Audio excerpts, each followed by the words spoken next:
बिस्मिल्लाहिर्रहमानिर्रहीम। Lecture number 18 thermodynamics BSc. ऊपर आप देखें जो लास्ट टॉपिक हमने कवर किया था वो था एफिशिएंसी। तो यहाँ पे अगर आप देखो तो आपको नज़र आ रहा है कि एफिशिएंसी कार्नोट इंजन की एफिशिएंसी कैन नॉट बी 100%। उसके लिए वर्ड यूज़ किया, ये हाईएस्ट एफिशिएंसी होती है उसकी, 100% नहीं हो सकती। तो नीचे देखें ये numerical turbine in steam power plate takes steam from a boiler at 520 degree centigrade and exhaust it into a condenser at 100 degree centigrade. What is the maximum possible efficiency. तो हाई टेम्परेचर और cold temperature given है और आपको मैंने बताया था कि इन्हें केल्विन में ट्रांसफ़र करना है प्लस 273 करके। तो efficiency T C by T F minus T C by T H, तो 0.53 मीन 53% इसकी एफिशिएंसी है according to data. A steam engine has a boiler that operates at 500 Kelvin. अब केल्विन में गिवन है, अब ट्रांसफ़र करने की जरूरत नहीं। It changes water to steam which drives the piston. The temperature of exhaust is that of outside the air about 300 kelvin. What is the maximum thermal efficiency of this engine.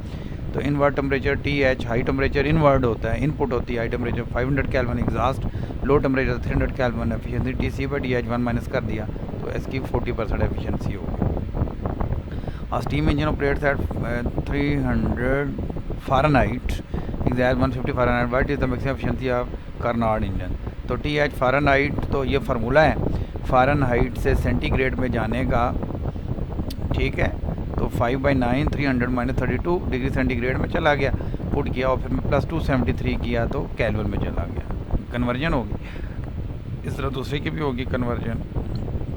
T C by T H 1 minus, तो 19.2 ये answer आ गया। The highest exhaust temperature is 300 degree centigrade. But inward temperature, अब T H निकालना है, T C given है तो T H निकालना है। तो यहाँ पे आप आराम से ट्रांसफ़र इधर उधर करके लेफ़्ट राइट साइड पे इजीली आप इसको, एफिशिएंसी गिवन थी 30%, 30% मीन पे 0.30 30/100, उसमें आप ट्रांसफ़र कर दिया।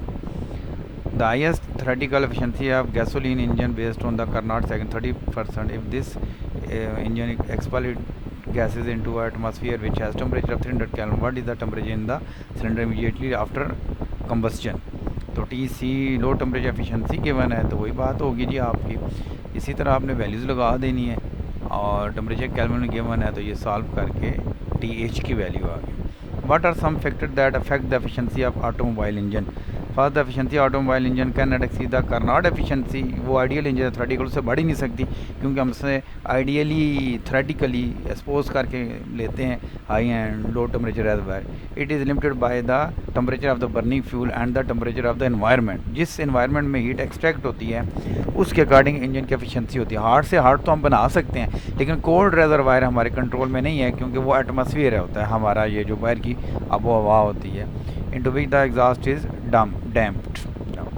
Second, the engine block cannot be allowed to go over a certain temperature. Third, any practical engine has friction losses होती हैं, इनकम्प्लीट बर्निंग ऑफ फ्यूल होता है, फ्यूल भी 1 लीटर पूरा जल के एनर्जी में ट्रांसफ़र नहीं होता, उसमें एग्जॉस्ट निकलता है।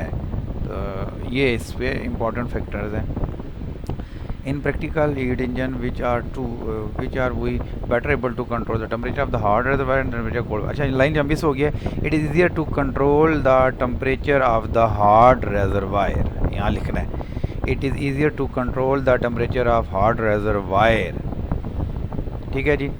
some external means like an exothermic reaction, if it goes too hot then heat can be allowed to escape।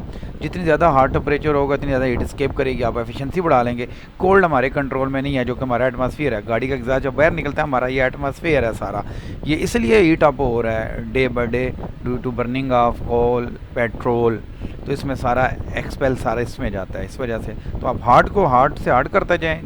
जो गाड़ियों की एफिशिएंसी बन रही है, नई नई गाड़ियाँ टेक्नोलॉजी आ रही है, उसमें इंजन की बहुत अच्छी एफिशिएंसी करने के लिए उसको बहुत ज़्यादा हाई टेम्परेचर वो मेंटेन करता है। Cold reservoir one must remove heat from the reservoir gets to hard. अगर हमारा रेजरवायर कोल्ड रेजरवायर हार्ट हो गया है, टू हार्ट हो गया, उसमें हीट एक्सपेल करेंगे, किधर लेंगे, वही तो सिंक है। तो एक्सपेल करके हमने कायनात में कोई और सिंक तो नहीं बनाया हुआ हमारे एटमॉस्फेयर के अलावा, वो वहाँ जा ही नहीं सकता, इसलिए ये पॉसिबल नहीं है, ठीक है जी। तो 8 पे आप देख लें, इसी तरह आप ये भी प्रिपेयर करेंगे इलेक्ट्रिक पावर प्लांट में क्या चक्कर है। Is it possible to construct a heat engine that creates a thermal pollution. That creates no thermal pollution, ऐसा पॉसिबल नहीं है जी, ये भी आप पढ़ लें। 10 does the second of thermodynamics contradict or correct the first law, argue with your answer. No, the first law of thermodynamics is a statement about energy conservation है, while the second law is statement about the stable thermal equilibrium के लिए रहता है वो बोला। तो ये वजह है जी, सारा बता देना।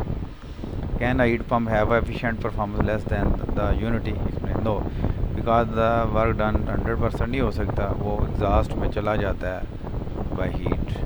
ठीक हो गया जी, आपका काम कंप्लीट हो